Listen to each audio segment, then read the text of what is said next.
Magandang araw sa ating lahat mga kainiting TV, mga ka-Awaken Earth. Narito na ang ating latest weather update ngayong Martes, March 18, 2025, alas 11 ng umaga. Makikita natin dito sa ating live weather satellite animation na tuloy-tuloy pa rin ang pagbaba at paglakas ng hanging amihan at nakakarating na po ito ngayon sa bahagi po ng Quezon, na kung saan nagbibigay na po ito ng kalat-kalat ng mga pag-ulan na mahihina lang po sa Batanes, Babuyan Islands, Cagayan Valley at kasali na rin ang eastern sections ng NCR at Quezon.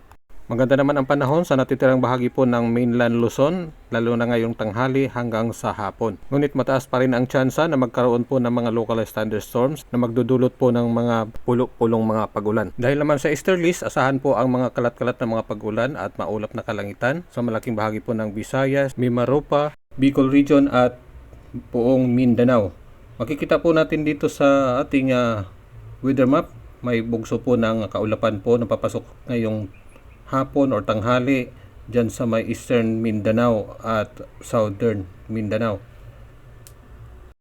Posible pa po ito mamaya makarating sa eastern Visayas at central Visayas mamayang hapon. Posible po bukas sa susunod na mga araw ay magkakaroon na po ng malalakas na pagulan dyan sa may Bicol Region. Huwag po kalimutan mag-like or share, follow or subscribe. Salamat po.